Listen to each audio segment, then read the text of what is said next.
Hey guys, welcome to my channel. I hope you're all doing very well. So I just watched Ginny and Georgia season 3. Let's talk about it. So yes, another year, another season of Ginny and Georgia. And it's crazy because I could have sworn that we were on season 5 by now. I was actually shook when I saw season 3 show up. But it's probably because Netflix has this habit of only releasing new seasons every 2 years, which makes all of their shows feel super long. So yeah, we're only on the 3rd season of the show, and this season was particularly interesting because we finally dove into some consequences. For these characters, in particular Georgia, but we have a lot to discuss on that front. Before we get into the nitty-gritty of the craziness of season 3 of Ginny and Georgia, I just want to give you guys a refresh of the story, because here we have a continuation from season 2 where we got even more info about Georgia's background, about her troubled past and her upbringing, and the struggle and strife that she had to go through raising 2 young kids when she was barely an adult herself. She ended up joining a biker gang. She was in some criminal activity here and there, but most notably, she killed a couple of folks. She did a couple of murders. A couple of people went missing. A couple of men ended up dead. And so Georgia, we already know, has a storied past, but she set out to have a brand new life in Massachusetts, and it seemed to be working out. She could have gotten away with it. She almost got away with it if it wasn't for those meddling kids, or at least the PI who was on her case. And so at the very end of season 2, just when she was about to start her brand new life as Mrs. Randolph, married to the mayor, she ends up getting arrested because she is a suspect in a murder. And so season 3 is all about the trial of Georgia. Finally, we are seeing Georgia facing some actual consequences for her actions. Now, this brings about some mixed emotions, because whilst Georgia is wild and definitely a criminal and definitely guilty of everything they're accusing her of, she is also a much beloved character. Okay, and we love her and we understand her, and she really has gone through a lot. So it's a complicated situation. So it made for a very interesting storyline to set up season 3. And for the most part, I feel like they did take advantage of all of that drama and the twists and turns that was brought out by that trial. I will say that when it came to the pacing of the season, I think they made use of the trial storyline more in the first half, where even just Georgia having to plead so that she could stay at home rather than having to spend all of that time pre-trial in jail was made into like a big kind of ceremony, right? Like it made up a couple of episodes at the beginning. Whereas when we got to the second half of the season with the actual trial, it did feel substantially more rushed, and a lot of the logic and reasoning was kind of thrown out of the window, to the point where we got the final hearing and then the verdict was made literally on the spot. Like literally on the same day. The jury didn't even have a lot of time to like convene and discuss amongst themselves. They literally made the verdict like moments after the final hearing, which is very much unheard of. Like, do you know anything about legal bureaucracy? Please, as if that would ever happen, especially for such a high profile case where she even had like a nickname as the mayoress murderess. That's such a tongue twister. I don't know how it even caught on. But yeah, that was very like hoogly poogly kind of logic that was thrown out of the window in the second half of the season, whereas the first half felt like they were really building up the tension and the drama for the trial, which did overall make it feel like the trial was kind of underwhelming and a bit of a letdown. Now again, we are going to dive into the individual characters in a bit more detail in a second, but in terms of my overall thoughts on the story, another thing that comes to mind is that season 3 didn't quite fix the issues that seasons 1 and 2 had of this show already. And that is the issue of tone. One of the problems that this series has always had is a lack of understanding of its own identity. On top of the identity crisis that Ginny has had throughout the show itself has had an identity crisis, because it's kind of marketed as a teen dramedy series, the likes of which we would see in like the CW or, you know, in MTV back in the heyday, right? Like an awkward situation. But the content itself isn't giving. The content itself is very heavy and very serious, and it delves into some really tragic at times, but traumatizing as well, storylines. And so there's a bit of a disconnect there. Now, I will say season 2 struggled with this disconnect way more than season 3 did. I think having the trial as an anchor really helped set the tone for the show, and they largely kept it consistent. But there were still times where they would jump to something innocuous, like the school play, for instance, that Maxine everyone is getting ready for. And on the one hand, it's perfectly fine to have something that kind of offsets those kind of deeper, darker tones that the series explores. But on the other hand, I think the way that it's edited or the way that it's directed is really jarring. So again, whilst I completely understand wanting to balance some of the somberness and heaviness of the topics that the show explores with some more light-hearted moments, I think it's all in the execution, because sometimes it can feel really jarring and really out of place. But still, overall, when it comes to, you know, season 2 versus season 3, I think season 3 handled it a little bit better. Although, to be fair to season 2 laid out more of the groundwork for the serious topics that the show explores to begin with. Like, season 2 is where they touched on Ginny kind of self-harming and her friend having eating disorder, and more of Georgia's past as well was explored with the abuse and everything. You know, that was all delved into in seasons 1 and 2 in far more detail than it was in season 3. So I guess it was easier for them to find that balance between the different tones, because they didn't really go as dark as they did in the previous seasons. However, I will say the show kind of failed to take this opportunity to really expand on some of these topics that they had introduced in previous seasons, like, for instance, the self-harming and the eating disorder, etc. and so forth. We'll discuss with the characters. But I feel like since they did pull back on introducing new stuff, at the very least they could have made sure that the writing for the existing stuff was on point, and that wasn't consistently the case. Again, for the second half, a lot of these storylines were kind of forgotten or just kind of weirdly brushed away and laughed off. We'll talk about it. So again, it's a bit of a mixed bag, because on the one hand, I'm glad that they didn't add more to the pile to do a disservice to, but on the other hand, there was plenty already there from the first 2 seasons, but they didn't really do justice to those topics. But overall, I had a good time.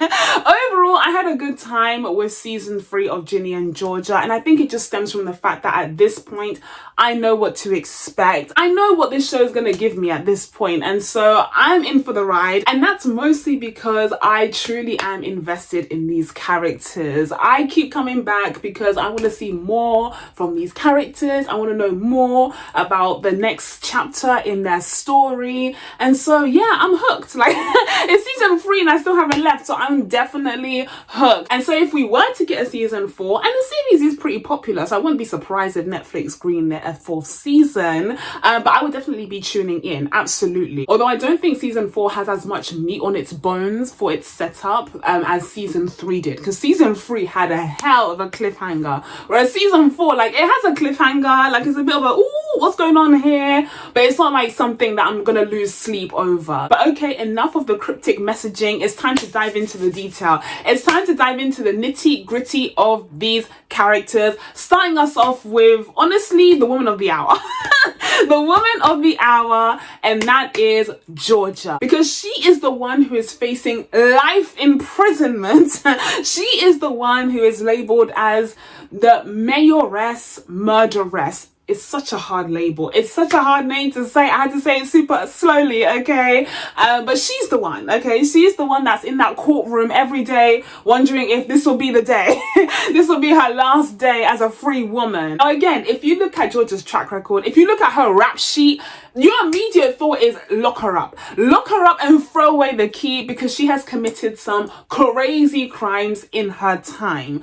But when you look at her circumstances, when you look at her background and what she's endured, what she's been through, suffering upon suffering upon suffering, you do feel empathy towards her. You do feel bad for her, and you do start to see things from her perspective. And of course, this story is told through her eyes, and so we're more inclined to be on her side. And of course, a lot of credit needs to be given to Brianne Howie, who is absolutely amazing as Georgia Miller, to help bring this character to life, who is so complex. Yes, she's done horrible things on paper, but she's so charismatic, so lovable. She is the epitome of the Southern belle and has that Southern charm to her, but it never feels like a caricature. It never feels fake. She has like, you know, different dimensions to the character.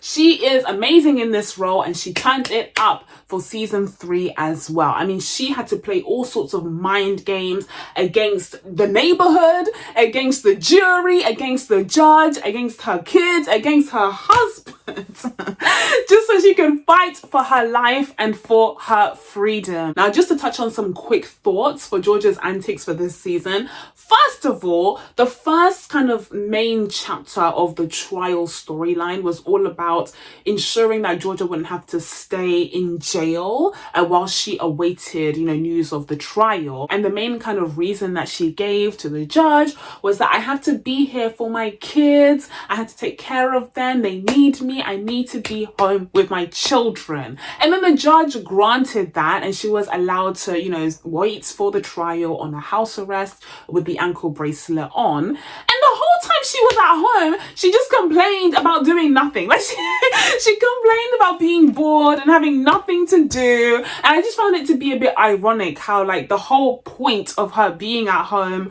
was so that she could, you know, be with her kids, stay with her kids, take care of them, blah, blah, blah. But then when she finally got what she asked for, all she could do was like spy on her neighbor. Like all she did was spy on her neighbors and complain. And she very much like sucked out the oxygen and the air from the room. So that was an interesting observation there, and it definitely ties into Georgia's overall narcissism. This is something that we've known about the character from the very beginning. She is very narcissistic, and her troubled past and the suffering and strife that she's gone through kind of gives her an excuse for that narcissism, which is a toxic combination. Because how do you convince someone that they're wrong for being all about them when they've been through so much? You know, it's really hard to kind of get through to her on that level, because she can justify each and every time by saying, oh, my dad's literally in prison and my stepdad was literally the spawn of the devil, and my mum sucks, and this husband sucks, and the other husband sucks. Like, she could just give you a whole list of reasons why you need to shut the hell up, and all you could do is just shut the hell up. Like, there's nothing that can be done. And yet another reason on top of everything else for Georgia to be super narcissistic in season 3 was the fact that she was facing life imprisonment. And so it meant that every single relationship that she had, whether it be with her kids or her husband, suddenly became all about her. And no one could say a thing because she's facing life imprisonment. It definitely affected her relationship with her kids, because while she kept saying that she wanted to be there for them, ultimately they were all preoccupied with her situation, how they could help her, which is really ironic when you consider that the actions that have gotten her into this situation in the first place were all supposed to be for the support and for the protection of her kids. Now, unfortunately, whilst Georgia was stuck at home, she had very little control over what was going on with her children. And oh boy, was that to their detriment. Fathers stepping in, taking advantage of the situation to get more access to their children. And we already knew that Gil, who sucks, wanted custody over Austin, and so he took this opportunity with both hands and grabbed it so that he could get Austin all to himself. But then you even have Zion. You even have Zion betraying Georgia and demanding custody of Ginny during these proceedings as well, because all of a sudden he's terrified for the safety of his daughter, which I get, like, I understand, you know.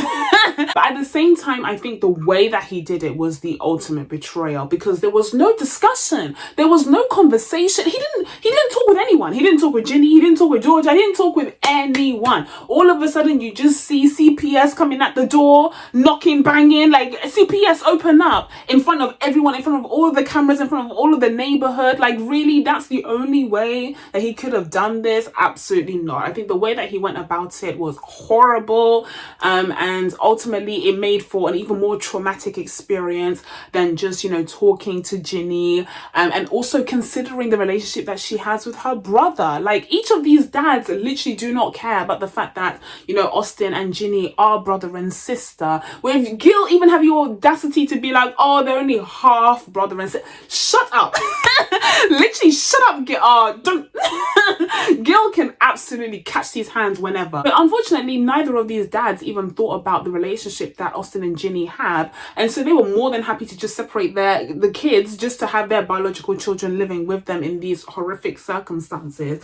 And it was really, really selfish and short-sighted of them. But then we get back to Georgia, and we need to talk about the newest man in her life, and that is Paul, the mayor, and her new husband, who at the beginning of the series, you couldn't have told me anything about Paul. I was on team Paul. I don't know what I said in my season 2 or season 1 review. Like, I can't remember. It was literally decades ago, okay? But as it stands now, as it stands in 2025, I was team Paul. I love their little family. Oh, they were all I hoped and dreamed for Ginny and Georgia and Austin. Austin loved that guy so much. Like, he was looking up at him like, Dad. And they even looked alike as well. Like, they were literally the perfect family. Until her entire past started coming out. And each and every time Paul heard a new story, he was like, my wife did. And then he started drinking. And his job was at risk. Like, it wasn't funny, but it was actually comedy. It was actually comedy. Like, seeing Paul disintegrate as a man as a result of this trial was honestly so heartbreaking, but also hilarious. So yeah, I was really sad to see what happened with Paul, and I was really annoyed by the writers. Yes, I'm talking to you. I'm talking directly to the writers, because what the hell? I could see exactly what they were doing. I could see exactly, because Paul was the perfect man. Like, he was perfect. He was the mayor. He understood Georgia. He didn't judge her, and he was there for her, which meant that he was just too perfect. There needed to be something that happened to make him unperfect, and so they had him do the craziest stuff that didn't feel in character for Paul. They had him leave all of a sudden, which I guess you could kind of justify, but then at the end they really jumped the gun by suggesting that he would even be violent towards Georgia, like having him be really aggressive, and it was just completely out of character. You know how I know it was out of character? Because that actor could barely pull it off. That actor could barely pull it off. He wasn't convincing as a violent, aggressive man. Please. Like, he looked like a bunny rabbit, you know, trying to be a hare. Like, it was not working whatsoever. They forced that kind of turn in the character late in the game, and it felt really forced. And again, it's because Paul was too perfect. There needed to be some tension and some complications in their relationship. I feel like the Paul I know, like, I say this as if I know him personally. I feel like the Paul I know, I probably would have left, like, as a final straw after Georgia faked the pregnancy.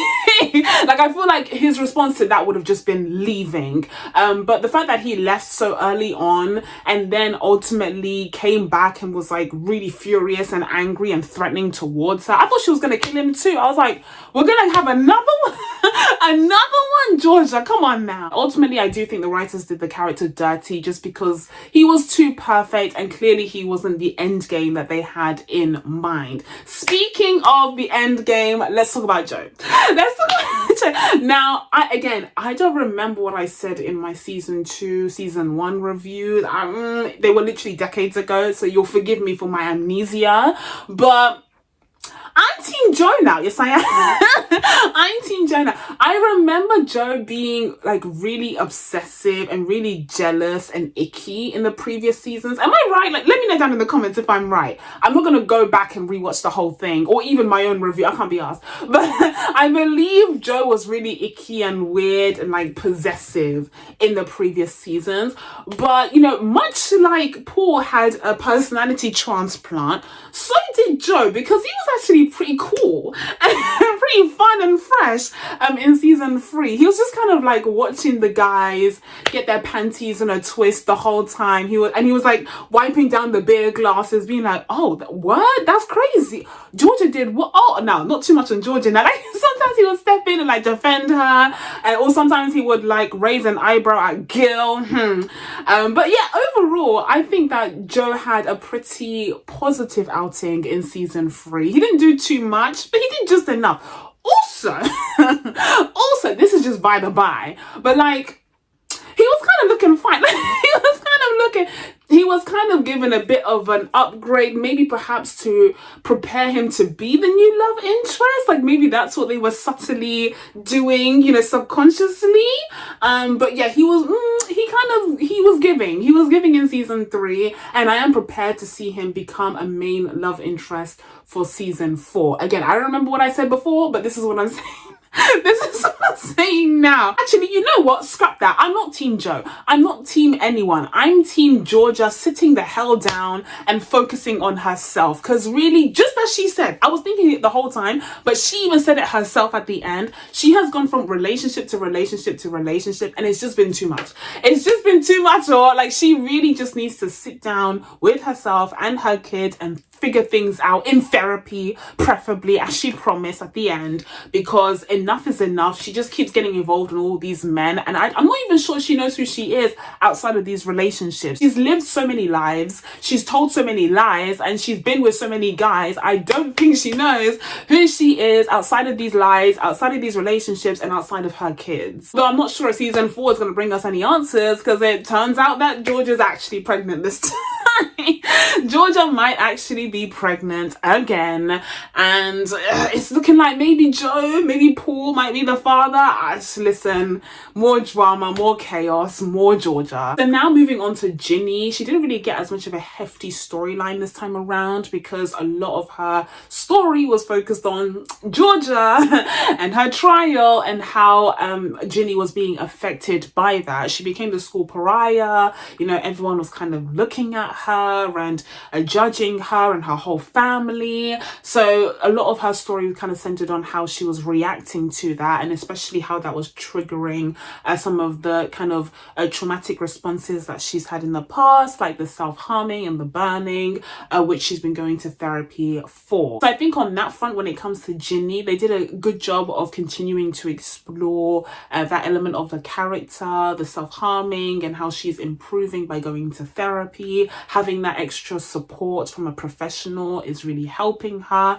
Like, that was good, you know, instead of just kind of hounding her with more issues like they were doing for seasons 1 and 2, they were actually taking some of those issues and expanding upon them and improving them for the character. Although again, Georgia getting up to no good each and every time really limits her progress. Now, the main change that we see in Ginny by the end of season 3 is that she's starting to very much become her mother, because she does whatever it takes to prevent her mother from going to prison for life for the murder of that guy Tom, whatever his name was, and also potentially her previous husbands. And she does this by manipulating her brother Austin, forcing him to lie on the stand and say that he actually saw Gil kill that guy Tom instead of Georgia. And that was kind of crazy. That was kind of wild, especially because Ginny got Austin to sell out his dad for the sake of saving his mother, therefore traumatizing him in a way that she has already been traumatized by Georgia's actions. So you see that cycle continue to go on in their family, and it's really heartbreaking. But again, it's one of those things where it's justifiable because Georgia was literally facing life imprisonment. So that's the tricky thing with this family, is that it's never really for stupid reasons. It's for serious, understandable reasons, but the consequences are no less serious and no less understandable. But ultimately, I do think that Ginny's arc of becoming just like her mother does unfortunately make sense, even though they kind of buried the lead there for most of the season. It's kind of like they wrote it on a piece of paper somewhere. They were like, oh yeah, Ginny's gonna become just like Georgia, and then someone lost the paper. Someone lost the post-it note, okay, and they only found it until right at the very end when they were almost done with the season, and they were like, oh yeah, I forgot this is supposed to be the storyline for Ginny, and they finally included it at the very end because it felt, again, very rushed, very last moment. It didn't feel like a gradual shift of Ginny becoming like Georgia. In fact, for most of the season, it feels like Ginny is distancing herself from Georgia even more. I mean, first of all, she's literally distant from her as Georgia is homebound, and Ginny lives with her father for a good chunk of the season, and she's exploring the stuff that he encouraged her to do, like the poetry, which, by the way, I hate poetry. That's not the point of this review. This is neither by the by, but I hate poetry, and I skipped each and every one of those poetry scenes. Yes, I did. Yes, I did. I can't tell if Ginny's poetry on the show is good or not. I don't know. All I know is that it's cringe as hell. It's cringe as hell. I was dying. I was literally like, I hate this so much, I'm just gonna skip. So listen, they keep telling me that Ginny is a very talented poet. I'm gonna have to take their word for it because I don't like poetry. I really do not. Unless it's to a beat, unless it's a song, I'm not a fan of poetry. But she is very much engaged in that with her father and her grandmother's encouragement, and she seems to be making strides towards building a better life for herself. Now, she does experience that hiccup where she gets involved with that guy Wolf. Wolf, by the way, I think Wolf was miscast because he wasn't even giving Wolf. He was giving a Jacob. Like, he was giving Andy. He wasn't even giving Wolf like that. So I think he was miscast. No offense to the actor. But she got distracted by Wolf, and she ended up falling pregnant, and she had to make a very difficult decision, and she chose the opposite of what her mother chose when she was roughly her age. So again, it felt like she was distancing herself from Georgia's destiny until the very end, where one of the writers remembered that that's not the storyline they were going for Ginny, and they ended up with that bombastic resolution to the trial where Ginny manipulates Austin and also that lady into lying on the stand. And lastly, when it comes to Ginny, a really important element of this character has always been the fact that she is mixed race, or biracial by American terms. Having a white mother and a black father is something that has always been explored on the show, as well as that unique mixed race experience and how it distinguishes her from being a white girl versus a black girl, especially in this like Massachusetts, Wellsbury area. And this isn't really something that was tapped into a lot for season 3. Again, I think the trial overshadowed a lot of Ginny's storyline in general, but also it might be a response to the backlash from season 2, where people said that they handled that element of the character really poorly. I think I made similar remarks myself, where I appreciated the fact that it was there, you know, and I think a lot more can be done with exploring the mixed race experience in Hollywood in general, but I think when it comes to execution, there was a lot of room for improvement. And so for season 3, instead of rising to the occasion and the opportunity, the writers were like, I heard you, I ain't doing that again. I ain't doing that again. And so you kind of have this dynamic now where Ginny has Ginny has her white friends and she has her black friends. Listen, okay, listen. Am I mad? No, I'm not mad, because I guess some people have that, like, just naturally they'll have different groups of friends where they talk about different things and they behave slightly differently. So I guess it's realistic, but I just want it known for the record that I did notice that she definitely has that kind of, okay, this is the stuff that I talk about, this is the stuff that I do with my white friends, versus this is what I talk about, this is how I act, this is how I behave with my black friends. I see you, Ginny. I see you doing what you're doing, okay? And, you know, good luck to you as you navigate this, you know, difficult time in your life. Again, you have the trial that's already taking up a lot of headspace here. So the other stuff can wait, you know, we can refine the other stuff.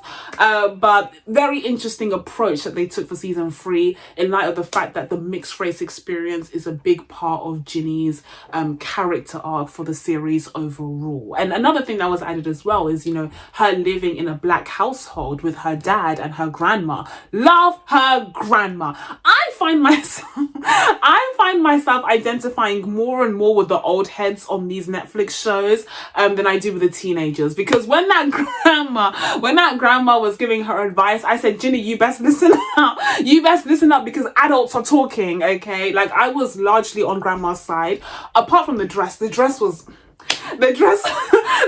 a non-starter, and when she put that red dress in that bag and she was like, I want you to keep it, I was like, okay, grandma, I'll save it for my 50th birthday.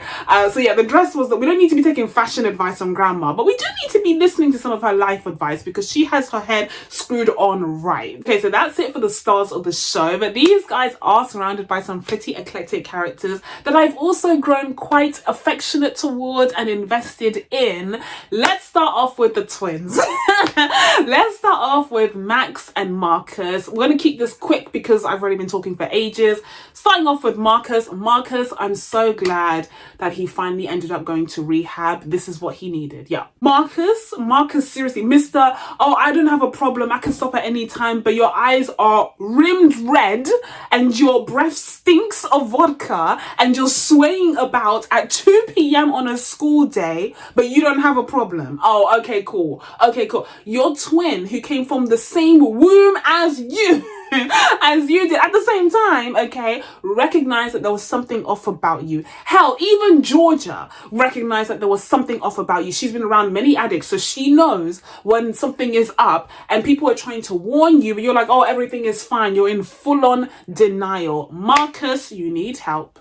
You need help, and I really, really hope that the rehab comes through and gives you the help and support that you need. He is so young. These babies, so young to be going through such a horrible, terrible problem, but he was already suffering from depression, so he had a high likelihood of developing alcoholism on top of that anyways, and it's just really heartbreaking to see that happening to Marcus, especially because there were so many times where he came through for Ginny and you just had like that break of light where it's like, oh, this is how it could be, like if everything was okay, like him coming to support her at the abortion clinic, like, oh, Marcus, you sweetheart. But he has so many demons that he has to just kind of get through himself. And so I really hope that the rehab helps him. And I know it's not going to be a magical fix and it's going to be quite a journey. And honestly, Marcus could have his own show with all of the issues and storylines going on with that character. So it's definitely not going to be an immediate shift in season 4. But I do hope that we see an improvement because he was really going through it in season 3. And as for Maxine, this is my sister. This is my sister. I love Maxine, and I think she was done so dirty by her friend group. What are they called? Ang, whatever. Well, now they're called Ang because they left Maxine out. But she was done so dirty by them this season. Like, I was really appalled and disappointed in those girls for the way they treated Maxine. I know that Maxine is a bit dramatic. She's literally an actress. Like, she literally loves acting. She loves theatre. Like, come on. And maybe she has a spot of ADHD. I don't know if that was clarified in previous seasons, but like that episode, or that first half of the episode where you got into her mind and you could see her frantic thoughts and the way that she was kind of jumping from here, there, everywhere, it was really insightful and really, really well done. It just made me love her even more because you finally got to see what she is going through and what everyone else has been overlooking, because she seems to be, you know, someone who is well adjusted and someone who has everything kind of put together. She has the friends, she had a good social life, she's doing decently in school, she's the star of the play, etc. and so forth. And so everyone thinks like, oh, she's fine, let's just focus on Marcus, or, you know, let's just focus on Ginny, let's focus on everyone else but her, to the point where she's become an inconvenience for her so-called friends, and they're leaving her out of everything that they do and expecting her not to have any reaction when she finds out, or being annoyed when she does have a reaction. It's like, what do you expect from her?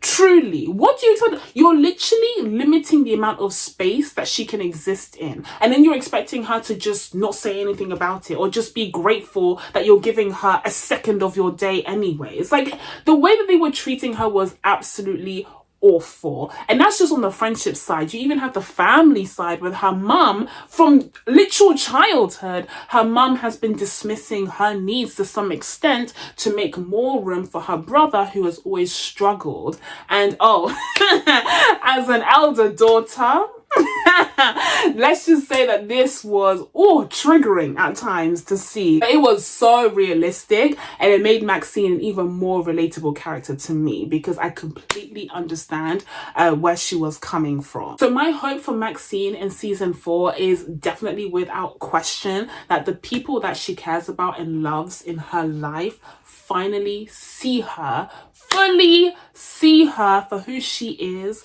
and appreciate her, because even though she can be a lot, even though she can be emotional and dramatic and she feels things and whatever, that's not a bad thing. It's necessary, in fact, because she happens to be the glue in her family and her friendship group that's keeping everyone together. And I think they're going to see pretty quickly what happens when that glue is missing, okay? Because everything is about to fall apart real quick. When it comes to the friendship group, you see what happens when Maxine isn't there. You have Ginny and Nora, you know, talking to Abby about her eating disorder and laughing it literally laughing it off.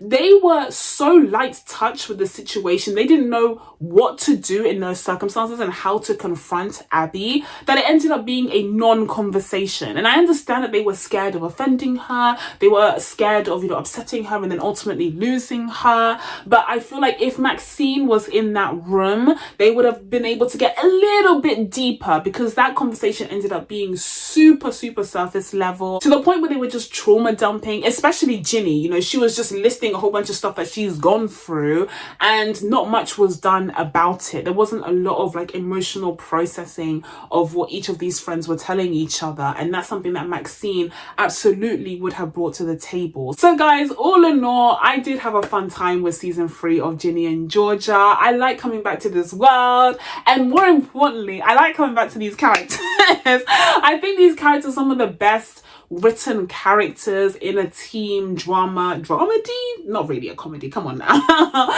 that we have gotten in recent years, to be honest. And so yeah, I like coming back, even though it is very melodramatic, and even though it does suffer from tone issues where we're dealing with some really heavy real problems that these characters are facing, and that can be pretty jarring against some of the lighter, more comedic moments that they tried to inject here and there to lighten the mood. I'm going to be giving Ginny and Georgia a 7.5 out of 10. So that's it from me. Now that I told you guys my thoughts on Ginny and Georgia, it's time for you guys to let me know what you thought of this series down in the comments below. Please be sure to subscribe to catch your videos coming up. Thank you guys so much for watching. I really appreciate it, and I'll see you in the next one. Bye.